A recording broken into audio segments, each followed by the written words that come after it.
yourself! I really like this. He's trying to force him to level a stun. Yeah. Level 1. And that just ruins non-Grata's game.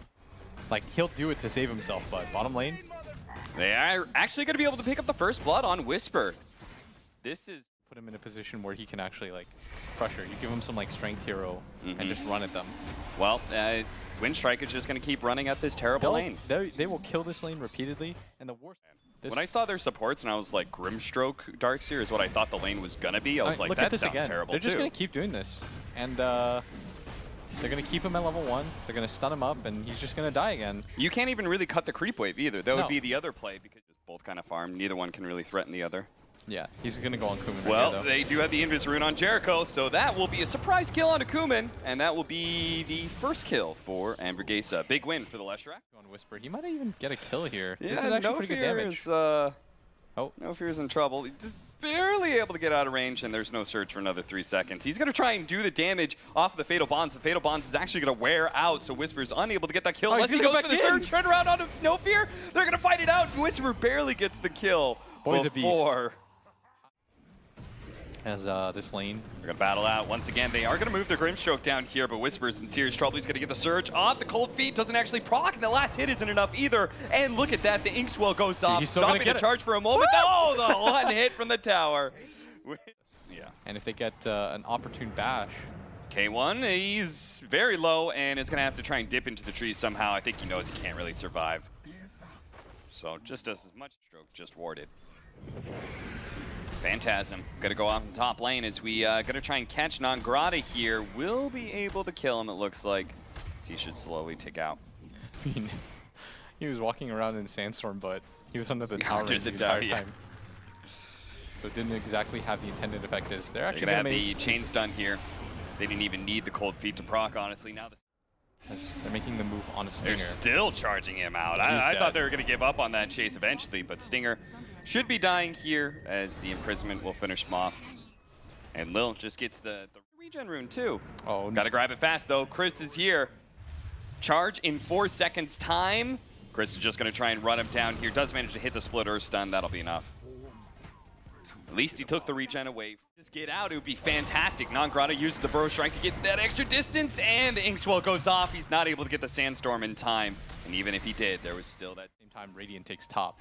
And it just gets harder and harder to take that tower, but they might find an easy Cold setup Feet, here. Ice Blast, there's going to be the Golem out, but Chaos Knight is definitely going to drop here. He's already taken too much damage, and a nice 2-man Burrow Strike out from Non-Grata. It's going to set up more kills. It looks like the Ancient Apparition and the Wraith King are both going to die here as Chris Luck comes in from the side, able to run down Lil as well. Gets him. Burrow struck up though, and he's going to probably lose his life to Kuman, who just uses that stun time to against the skeletons. And the push that's coming in. That's where his Helmet Dominator makes it easy. Oh, nice Ice Blast setup. That's going to be a great kill on Grimstroke. I will about him building sustain items. Ice Blast being such a good counter to that, but here, in this attempt at a kill without the Ice Blast available, they failed pretty miserably, and now getting soul-bound together with the Golem on top of them. The Ice Blast finally comes in. Kind of moving, though. Non-Grata does actually take out and Whisper. Such an easy flip that you can make. Jericho is going to be surged up. Too much damage, though. Kuman, the first drop of that Sandy's Eclipse, will be able to secure both bounty runes as well. And even 100 gold for the Golem. Now looks like they're going to get Stinger as well. The TP coming in for the Chaos Knight. Immediately, Winstrike want to back away. They do not want to fight into this Chaos Knight if possible. He's just been allowed to free farm a little bit too much. He's too scary, especially with... I'm kind of in love with how they're using the Rock, just to straight up win team fights, because I think they recognize that they can't really fight them early. Nice Phantasm dodge. That's a good one. Silent does have reincarnation here, but this could be that situation where he dies twice. He's going to be right by his tier 2, actually, so Winstrike should definitely fight this one in the second round, especially if Lil can actually stop all of it. Lil may give up his life for that. Actually, the vacuum doesn't really pull him anywhere, thanks in part to the Bulldoze. He's maxed out. He went for a 1-4-2 build. Charging in mid lane, they have the Yule Scepter set up onto Kuman, managed to get that stun. Now they'll pull him into the silence as well, not allowing him to get off the imprisonment. Take the tower, kill the carry, a good set of events. For DC's Phantasm popped, it's like, well, I can't win that. Oh, can they get the chain stun nicely on Chaos Knight with the Ice Blast as well as the Epicenter? That's enough magic damage. Now maybe friend Chris Luck here might be able to run down one of these heroes, especially if it's non-Grana with the Sentry out, the silence on him. The Inkswell does manage to hit that stun, but Lashrak's actually really very low. low. He took too much damage from the Sandstorm, didn't realize it. Surge away, he didn't burrow strike him? Are you serious? That was just so take greedy. the free kill. Come on, man. Winstrike will be able to clean that fight up. Ice Blast charge. Can it be canceled?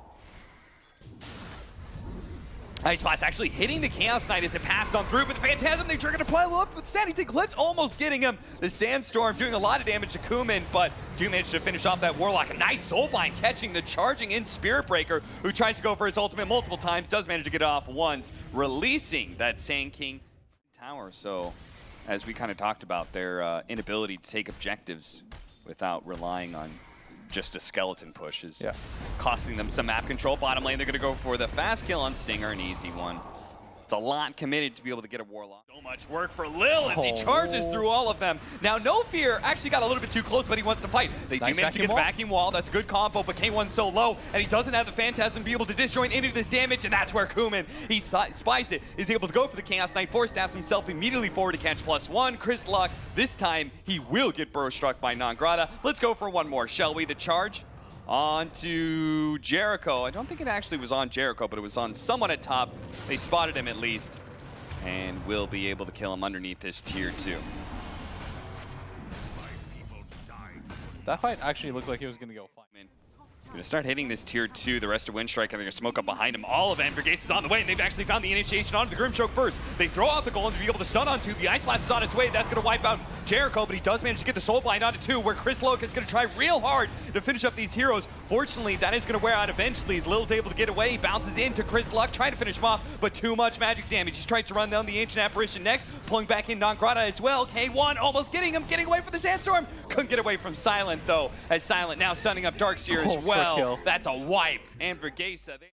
Okay, they find the initiation. Nice force stab forward onto Jericho, just putting him in a terrible position. He's immediately going to go down. Now, K1 is going to be able to kill Kumin and result. No, that's a nice vacuum back into the wall as well. Kumin with his BKB being chased down by all this physical damage with the surge on the Chaos Knight. Just run down that OD, finish him off. A really great fight for him. So he's thinking about the long-term future. Watch this. He's going to walk up here. Somehow they're going to lose this Aegis immediately. Yeah. Whoa, the vacuum golem! That's a combo right there. Soulbind. Immediately the Ancient Apparition dies and buys back. They're going to lose their first life of the Wraith King as well. He might just die as well. K1 is just barreling into the base with his Aegis. Finally, he does die. The rest of his team, though, they can't follow him that deep. K1, you went too far. You went too deep. You flew too close to the sun. I told you, man. I just knew. They're all gonna die. They're all gonna die because of that. He literally, it's like he lost control of his hero. He got power mad. He got surged up. And it's part about AA, man. You play AA, you are the anti-core. All right, now they're going. Okay. The golem is going to get dropped. That's going to interrupt that combination, allows them with the Leshrac to be able to get off the BKB, and he's going to go for the kill onto Lil. Lil is very dead. The rest of his team will get a full retreat unless vacuum. Got him. Kumin pulled back. He got greedy. He didn't pop his BKB. He just thought he could teleport away. Now he's going to turn and fight. He drops out the Insanity's Eclipse. Not enough to finish off one. Will be able to finish up the Warlock at least. He tried to go for 2. Tried to go for the as well. It's a good situation set up for Winstrike. They can't let see. Oh, good Stinger. Glimmer Cape. Immediate response. Going to drop the golem with the vacuum. Man, the wall. Comboed into 2. The Soulbind out as well. Kumin is laying damage into K1, but K1 got off his BKB, and now he's turning physical damage into Kumin. Kumin's going to go for Stinger instead, who tried to get a position for upheaval to slow down these heroes. K1 not focusing on Kumin at all, is going to get away from the OD, who still has that Aegis, and a lot of Sanity's Eclipse damage built up. Doesn't actually have the Sanity's Eclipse, but has a lot of intelligence. Unfortunately, he's all by himself. Oh, he misses the stun. He missed the stun. That's going to be an opportunity. Okay? Fortunately, he's silenced, though. Okay. That he's silenced. When they caught the OD the first time around. Yeah. Whoa. Just instantly making his initiation here. Silent does have the reincarnation. Lotus Orb is actually going to imprison the 2 of them, dodging the stun as a result. They need to get out. And Kumin, he's now stalled up K1 enough that they're just going to go for Whisper, and Anvorgesa don't think they can really win the fight. In fact, look at this, the OD. TPing offensively, the BKB TP out from K1, but maybe he can catch Chris. Sure enough, Chris, who does have a BKB as well, but he may not survive against all this physical damage. Oh, he's going to turn. He's going to pop his BKB and try and kill Kumin. Kumin has a cheese, though, Chris. He has a cheese. That was close, though. If he doesn't have a Chris Luck. They have 5 seconds. Dark's here. He's going to be able to TP into Chris. He just went in like that. The Soulbind on the 2. He's going to be able to get the Self-Heal Scepter. He's only got 200 HP. BKB going out. Silent couldn't get off a 1 hit, but it's going to be Kumin who managed to finish him off. Still, though, Kumin needs to be able to get away. Another Glimmer Cape. Going to be able to buy him some time here. Managed to get the stun, the imprisonment onto the real CK, bringing everybody in. Golem up in 4 seconds time. K1 trying to lay that damage into Kumin as best as possible. Gets bashed up. A follow-up stun. Fire Blast. They do have an Ice Blast coming in. That's going to bring him quite low, especially the OD who's Silence on the side here. Jericho staying on top with the Golems as well. Don't let him get away with the Glimmer Cape. Imprison himself. Oh, is he gonna get the Reality Rift? Chris Luck pops his BKB, forced to because of the initiation. But on the other side of things, Silent already makes his jump in on the Grimstroke. K1, he's gonna pop his Phantasm here, but he's already taken so much AoE damage from Kumin. They're gonna come in with the Epicenter now as the BKB's gonna fade away eventually from K1. They're gonna drop the Golem. Do manage to get a good Fatal Bonds with the Vacuum on top, but still, with all that Sanity's Eclipse, it is enough to wipe